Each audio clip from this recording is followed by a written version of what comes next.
Hi, I'm Alan Smith. Welcome to Garden to Table. You know, one of my favorite aspects of sports is tailgating.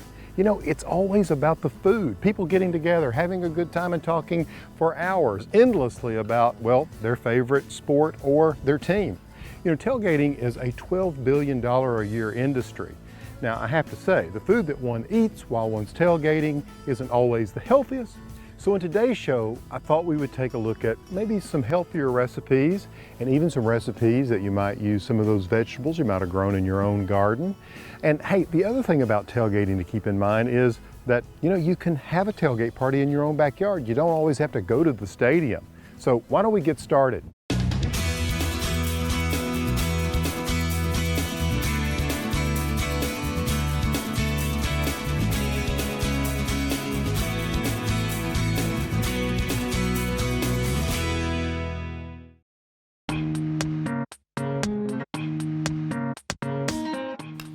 The jalapeno is the most popular chili pepper in the United States. Like many of the chili peppers we enjoy, the jalapeno came from Mexico. In fact, the name jalapeno is derived from the provincial capital, Jalapa, in Veracruz, an eastern state in Mexico. You see, these peppers have been cultivated there since ancient times, and as you might expect, the crop was introduced to the rest of the world by Spanish explorers. This pepper produces 3-inch thick-walled, moderately hot pods with deep green color that matures to a bright red. Sometimes the heat of the peppers will vary. Now this is interesting. Sometimes the heat of the peppers will vary, even those from the same plant. You see, if peppers are grown fast, get plenty of water, and are harvested soon, they may be milder than peppers that stay on the plant much longer. Jalapeno plants will yield a bountiful harvest in a wide range of climates. You just want to make sure they have plenty of sun. Set the transplants about 18 inches apart in rows that are about 30 inches apart.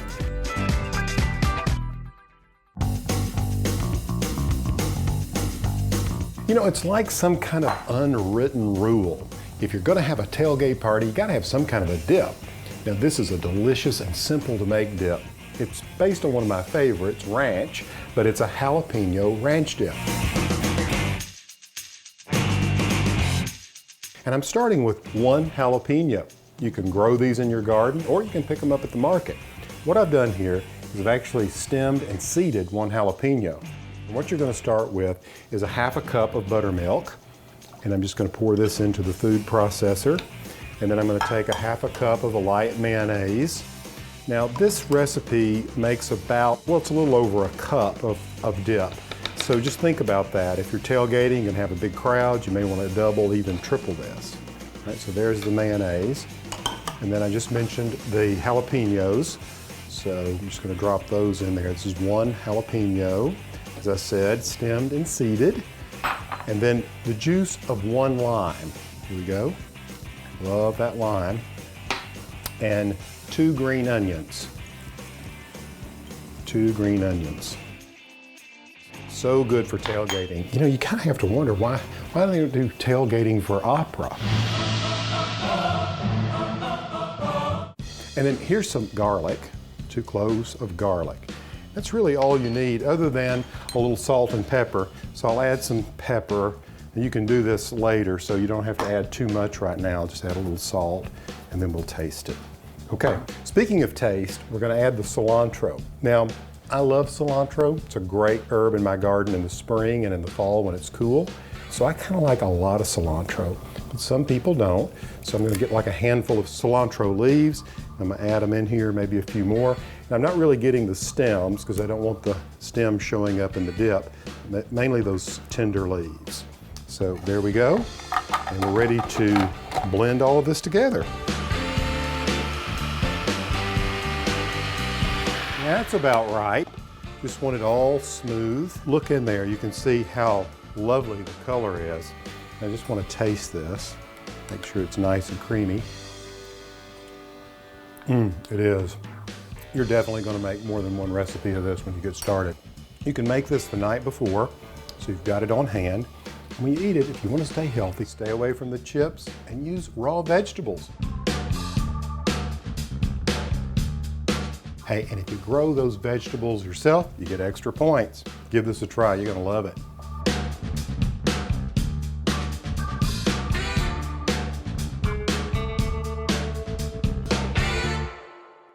Just look at all of these peppers. You know, if you grow a pepper plant or a few pepper plants in your garden and you give them a little bit of love, they'll return it with a lot of love, meaning a lot of peppers. So what do you want to do with them besides share them with your family and friends, and you're still going to have plenty? Well, you're going to freeze them. That's what I do here. Let's take these jalapenos for instance. First thing I did was rinse them clean.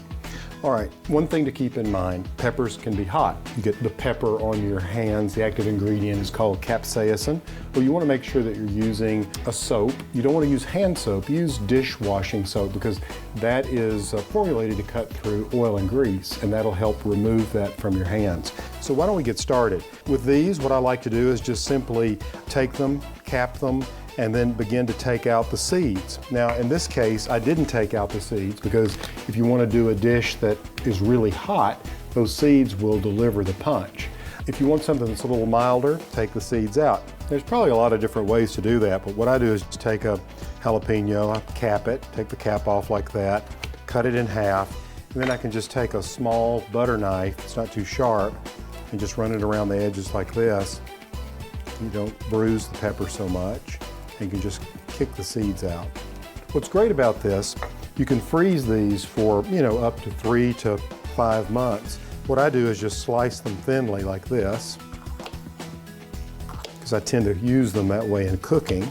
But you can, actually split them this way if you like, and then pitch them in a half-quart or quart freezer bag.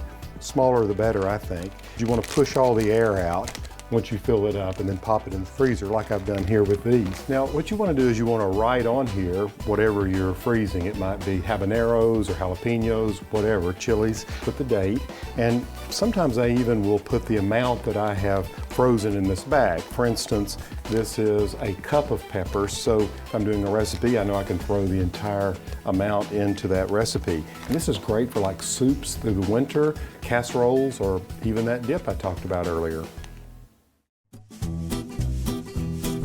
Now, aside from tailgating, obviously food can play an important role in any type of gathering. So let's say the jalapenos pack a little too much heat for you. You may want to try these crudités, whether it's for a tailgating party or just hanging around your house. They're traditional French appetizers made from dipping raw vegetables in a sauce or a dip.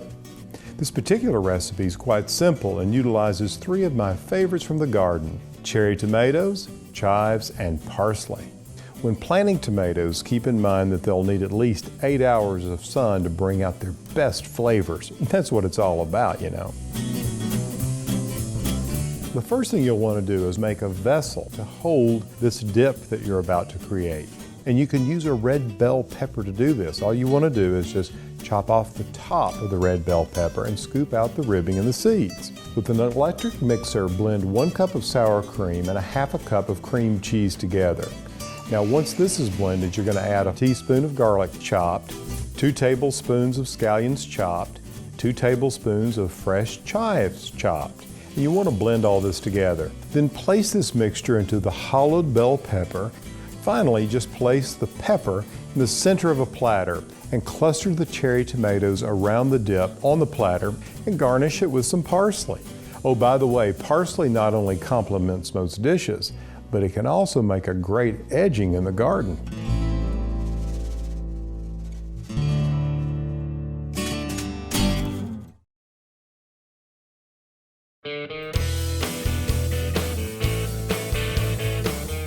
Hey, if you're going to throw a tailgate party, you want to go for comfort and fun.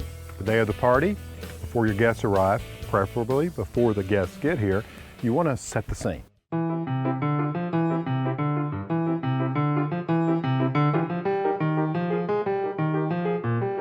It's not too cold outside, set up a tent and a few tables. You want to make sure you have some chairs with plenty of comfy seating.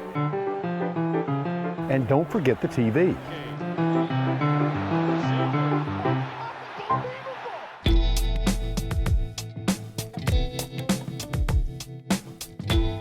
Now, if you have guests that are bringing kids, depending on their ages, you can have games and toys laying around to keep them active and occupied.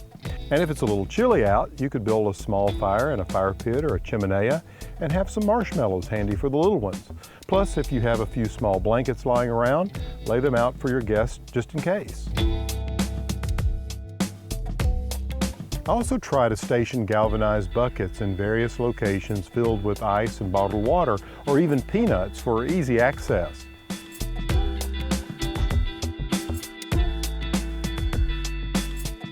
Okay, let's say the weather's crummy and you can't have this tailgate party outside. Have it inside. Just make sure that you have plenty of seating where no one's standing in front of the television. Now, whether you're having it inside or outside, here's another recipe that you'll be sure to want to make for game day.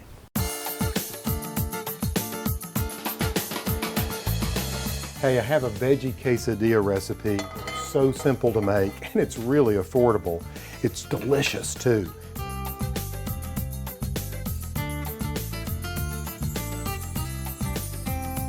What we're going to do is we're going to saute some vegetables, taking 2 teaspoons of vegetable oil and adding just a few vegetables in the way of a serrano pepper.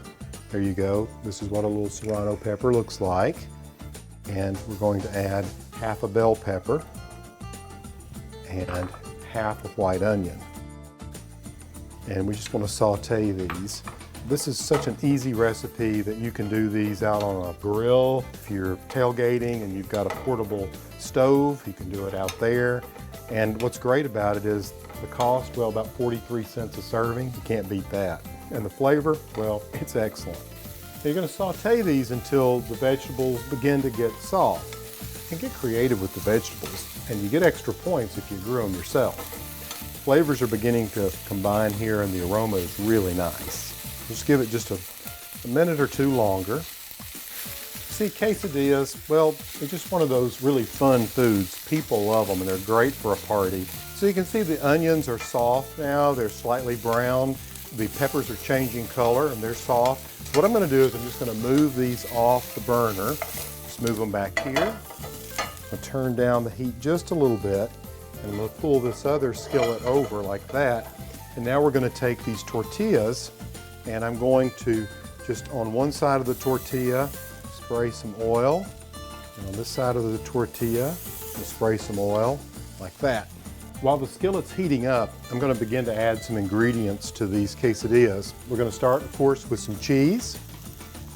You know, use Colby, you can use Monterey Jack, and here's where you can get creative, use as much as you want. You just want to distribute it evenly like this. And then maybe add some tomatoes. I love the tomatoes. And then of course a little cilantro. And I love a lot of cilantro. Some people like a little bit of cilantro. There we go. And then of course do a little bit of pepper. A little bit of salt. That. And then we're going to take some of these vegetables, some tongs over here, and just begin to sort of put the veggies out. Ooh, they smell so good. There we go. Add those like this. All right. Now, the cheese is beginning to melt, which is exactly what you want to happen. And now what I'm going to do is take another tortilla. I'm going to spray that side of it, and the unsprayed side I'm going to put on the quesadilla. The same here, like that. They're cooking along nicely. You can actually put a little cheese on top of those vegetables before you put your tortilla on top. Just press those down like that where they're nice and even. And you just want them to brown. And now I'm just going to flip these over. Beautiful. Another one. Got a little brown there on that one. Okay, now these are just about done. So I'm going to plate these up. And what you can do is you can cut these into 4 wedges and you can serve them with all kinds of things on top. Salsa, sour cream, maybe some extra cilantro, have some lime wedges on hand. Delicious and so easy. Give it a try.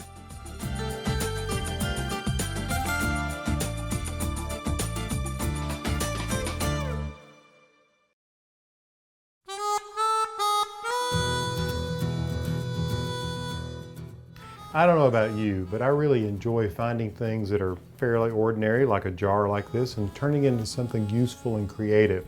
What I'm doing today is making something that I've done for years, the hanging jar lantern. It's very simple. You can just take some fruit jars like this of any size. You just want to make sure that there is a screw top because your wire is going to hook to that.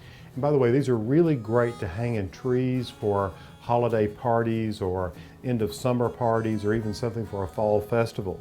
And what you want to do is take a wire. In this case, I've got one that's almost 3 feet long, and I'm using a 22 gauge wire. And what I like to do is take about 1/3 of that length, just less than a foot, and take some needle nose pliers like this and just make a little loop. Then you take the wire and pull it around. You make another little loop here. What I've done is I've twisted this around to start the loop, so this piece of wire is touching this one. What I'm going to do is I'm going to just turn this and twist it together, just to make another loop on this side. You see, by turning it like this, you can actually tighten that wire around the neck of the jar so it holds. So you can see it's holding there nicely. You'll notice it's on the opposite side here of the one that I started. And I just want to point out again that I've placed the wire just under the collar. Then what you do is you just bring the wire up to a certain point, here at the halfway point, and then down like that. Give it a little pinch at the top, and then you just thread that end through this side over here, and then you have your hanging jar lantern. Then what I like to do is just take some gravel to weight in the bottom and to create a little bit of buffer and a little bit of insulation to the heat, because what you're going to do is you're going to take one of these little tea candles and drop it in there like that. And make sure it's centered, because you don't want the flame getting too close to the glass jar, side of the jar, because it can break. And then just light it like this. A very simple and elegant way to adorn an outdoor party.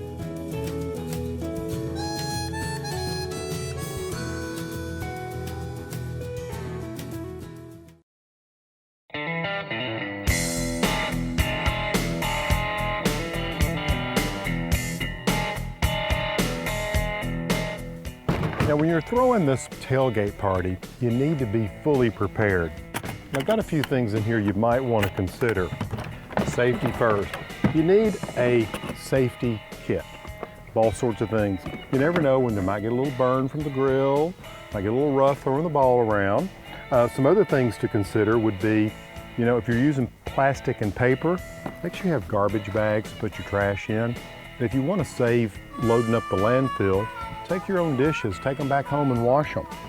Now, another thing to keep in mind, jumper cables. Yep, who wants to get stuck on the stadium parking lot with a dead battery? Hey, it happens.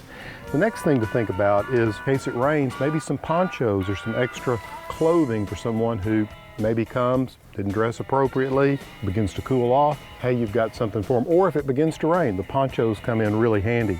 The other thing is, make sure you've got some kind of sunscreen. It's really important. It may be cloudy, but you can still burn. And hey, some hand sanitizer. You're out on a parking lot, it's not going to be easy to find a bathroom, you're going to be having food, it makes a lot of sense to have the hand sanitizer, right? Now, these are just a few ideas to keep in mind. If you tailgate, I'm sure you've got some things that you always bring along. If you have some of them and want to share them, post them on my Facebook page.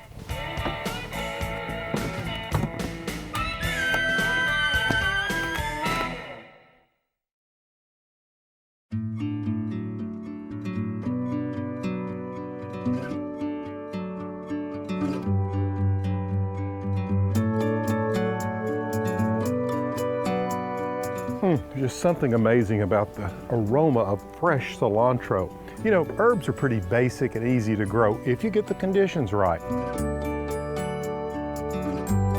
Cilantro is easy for me to grow if the temperatures are cool. Does great in the spring, does great in the fall. In the summer, when the temperatures go up, it's a little more challenging.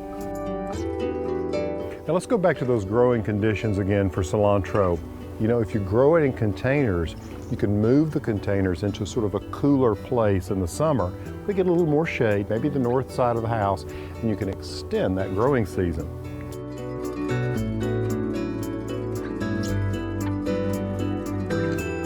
Cilantro or coriander, well, it's a great herb to grow and to know.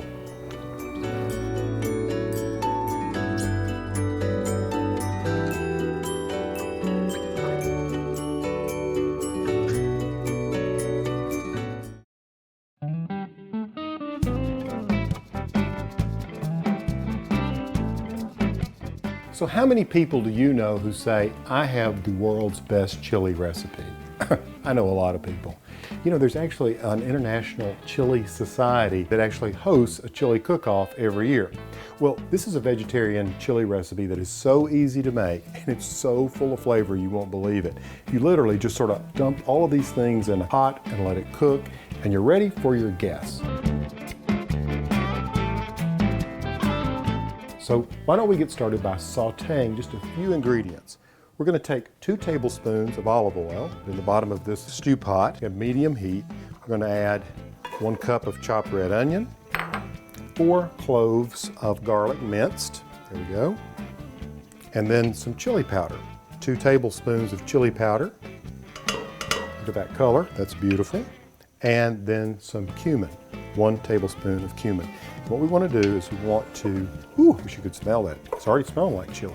What we want to do is we just want to saute this until the onions become soft.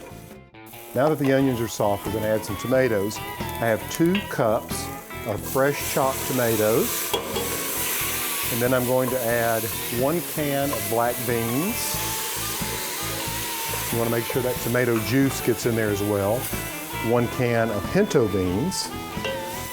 1 can of yellow corn, not creamed corn, just yellow corn, and then 1 cup of chopped green pepper, 1 cup of zucchini, 1 cup of mushrooms. Yes, I said mushrooms. They add a lot of nice body. And then 1 cup of water. And we've got a couple more spices to add. I have a 1/4 cup of fresh cilantro. Next, I'm going to finish it off with a real kicker. I have cayenne pepper, and it only takes 1/8 of a teaspoon. And there we go. All right, now what I'm going to do is I'm going to allow this to come to a boil. Then I'm going to turn down the heat and let it simmer for about 20 minutes or until all of these vegetables are tender and it's ready to serve. It's really that easy. Give it a try. Just wish you could smell it.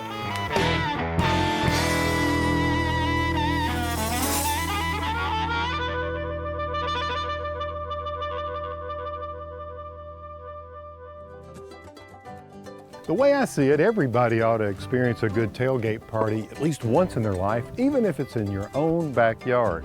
It's a great time to hook up with friends and family, have some great food, and of course, there's the ball game. So I'll leave you with a quote from the great American poet, Ralph Waldo Emerson. He said, "One of the blessings of old friends is that you can afford to be stupid with them." It's pretty funny. Until next time, good eating and good health.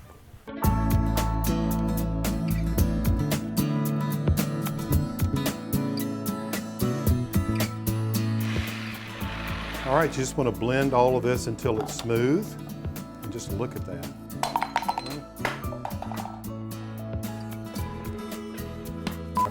You know how to do, you know how to throw a football? Mm-hmm. Okay. So. Well, I mean, yeah. Okay. Not well. Right. But this is a surefire way to throw a spiral every time. Okay. Fingers are always on the Okay. stuff, right? Right. So what you do when you throw it, obviously you're pointing. Jersey slap, Alan, you can do it. The Jersey slap. There you go, see? Jersey slap. The Jersey slap. Jersey slap. See that? Now let's go back to temperature for just a moment. All right. Yes. This is like a pomander.